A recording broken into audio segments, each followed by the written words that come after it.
empathy is really the most fun about MVC. It's the most powerful part of MVC. It's the thing that causes a tremendous amount of healing when it's done appropriately. It is the process that brings two people together when there's conflict. There's so much to be said for it. It's just really, really, really wonderful. So that's what we're going to talk about today, you know, the power of ethically connecting with other people. One of the most wonderful things about empathy is that it doesn't really require that you provide a great deal of output. Actually is just the opposite. What it requires is your presence, to just be present to another person. It's like we empty our mind and we listen with our whole being. Sometimes I like to show a diagram of the Chinese characters. Chinese words are generally written by combining a number of symbols together. And the combined symbols for the word empathy have a picture of the ear, a picture of the heart, and a picture of everything. It's a symbol for everything. So it's like complete attention with the whole being, listening not just with your ears, but also with your heart.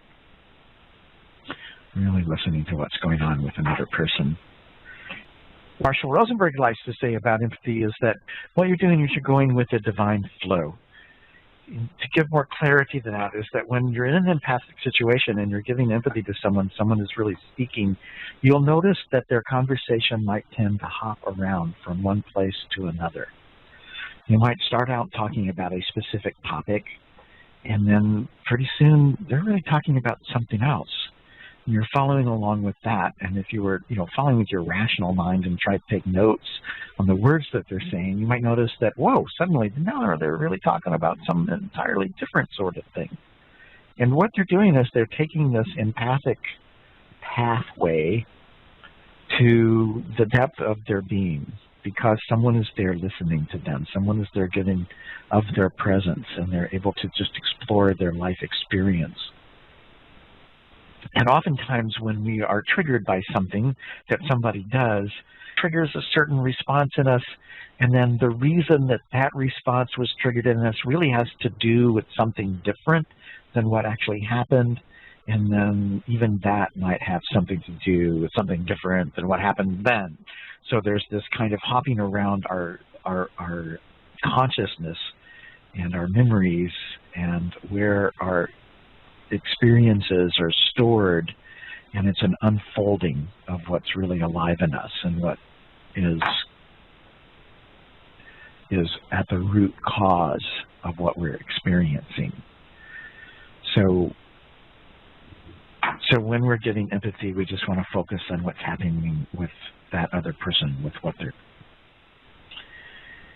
Oftentimes, people will think that in order for someone to understand them, what they have to do is they have to make sure that they tell the story, and that in the telling of the story and who said what and what happened when, that's going to be the pathway to understanding.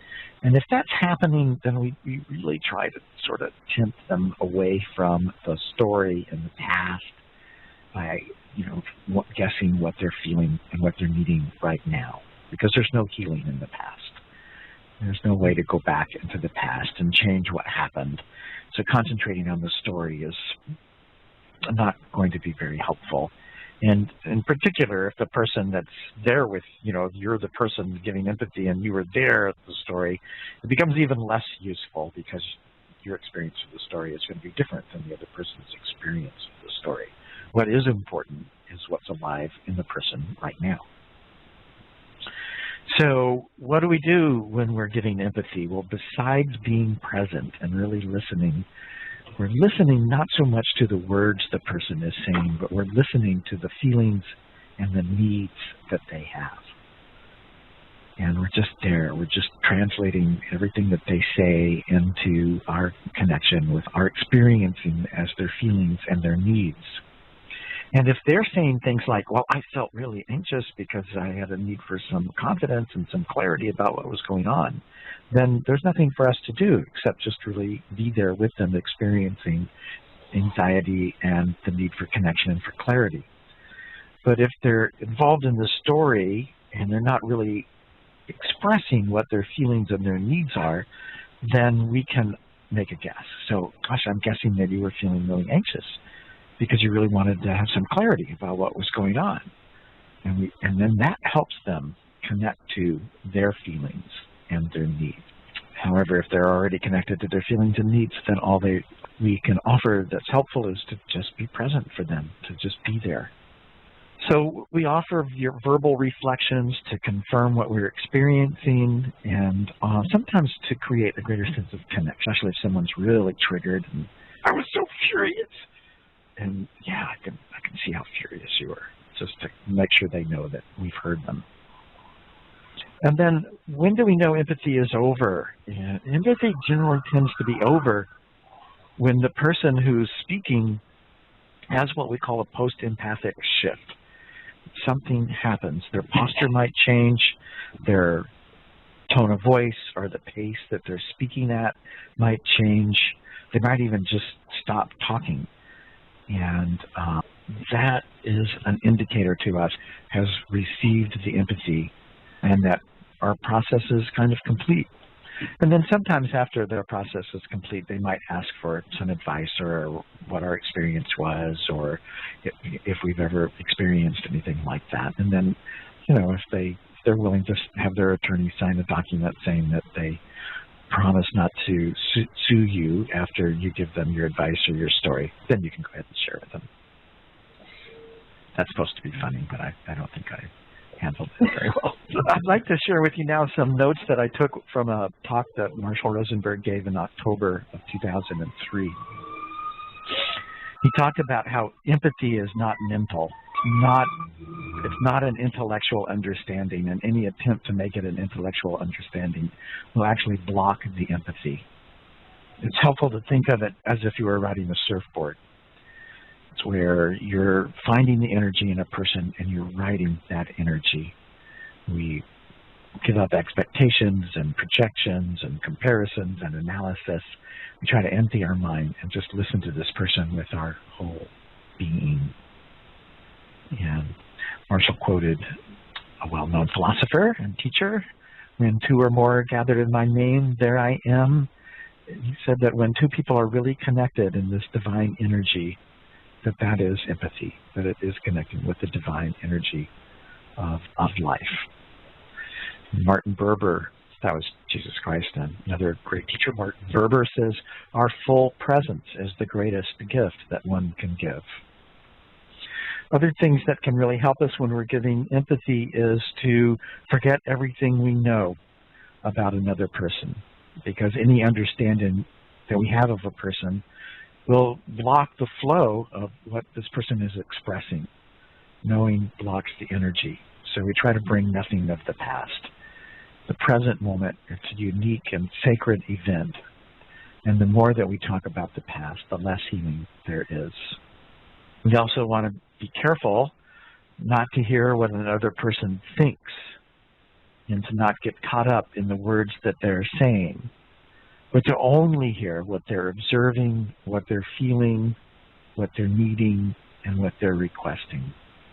It's a constant translation in many cases, because what we want to do is attend to the divine energy that comes from a person by connecting to the feelings and the needs that that person is experiencing, whether they're aware of it or not. It really helps to remember that their words are a crude map of what's going on with them, and we're looking for the territory. Oftentimes when you're involved in giving empathy, you're tempted to try to lead a person to a certain place. You know that if they could just see this and that, then they'd really understand. But we try not to do that at all, and it can be a challenge. What we really want to do is to just reflect judgment into an expression of need. We want to translate what they're saying, not lead them. And for our own part, we want to try to avoid being right. Trying to be right, it's like being an NVC parrot. The more you rely on your connection to the person and your presence to them, the greater the empathy was going to be. Sometimes people will be telling a story. And so if they are, then we want to try to jump to what's alive about that story right now. So when you recall that story, I'm guessing that you're feeling because you're needing would be a phrase that we might try to use. When you're giving empathy with people, sometimes you will notice that you have your own feelings come up. When that happens, then you've kind of lost connection with the other person. So the first thing that we try to do there is give emergency first aid empathy to ourselves by just connecting to what the need is that's alive and this feeling that's rushing through us, and then returning our presence to the other person. However, sometimes we're so overwhelmed that we can't, and in which case you might want to ask for a break so that you can deal with your issues before you go on. You might get empathy from this other person. You might just take a little time out for yourself. But most often when you just, when you have a reaction and you just take a millisecond or so to recognize that you're having a sympathetic reaction and to recognize what your need is that's causing this reaction, you can let it go and you can return to the person pretty easily. And if not, just ask for a break. So the only two reasons to say anything is to confirm what you're hearing and to help another person know that they are heard. So what you're confirming that you're hearing is what the feelings and needs are, not the details of the story that they might be telling. We also know that reflecting back messages that are emotionally charged can really be helpful to a person. When they're really charged and they say something, it can be very helpful for them to hear back from you that what they have said, what they're experiencing. And you only need to paraphrase when it contributes to greater understanding and greater compassion. So why do we do this? We do this because staying with empathy really allows a person who's speaking to touch deeper levels of themselves. That's the power of it. Oh, here's always, after an empathic connection, people will want a post-empathic request. If they say, "Tell me what to do," Marshall responds, "Only if you do it without question and you don't complain when it ruins your life." So I also want to share with you what empathy is not. When I teach my classes in the advanced class, I will have people put into teams of 3, and they each take turns receiving empathy, giving empathy, and watching, and then switches, and everybody gets a chance to do each of those things. And then I walk around the room and listen to what they're doing, and it's very interesting how often I hear people do things that empathy is not. So I would just like to share with you a list of things that empathy is not, so that you can begin to notice if you're doing this. There are things that we have been taught in the past that are really helpful for people. So many of us have been trained to do these things. However, I would encourage you to discover the joy that you experience when you can refrain from doing these things and just be present with the other person. So empathy is not fixing it, not saying things like, "Well, what will help is," and it's not advising, it's not telling people what you think you should do. It's not interrogating, "Well, how did that happen? When did this start? Has this happened often?" We'll try to avoid any of that. Explaining to people, oh yeah, well, she really was trying to say. We don't want to try to explain to people. We don't want to correct them. "Oh, I was there, and that's not how it was. This does not." We don't want to educate them to tell them that they can learn from it. We don't want to do that. We don't want to shut them down. "Oh, it's not important. Don't worry about it. Be strong." We don't want to console people. "Oh, that wasn't your fault. Everybody does that." We don't want to commiserate. "How could he do that? We don't want to one-up people. "Well, you should hear about the time." Or "I remember when." Tell our own tale. We don't want to evaluate people. If you hadn't been so sensitive, then we don't want to sympathize with people. "Oh, poor thing." And we don't want to take blame. "Sorry, I should have." And we don't want to try to explain our part of the story. So all of those kinds of things will tend to block the flow of empathy. Avoiding blocking the flow of empathy is gold, and it's so wonderful when you can help somebody and help yourself and experience that most engaging process of sharing somebody's experience of life. So that kind of completes my process of describing what I have to say about empathy.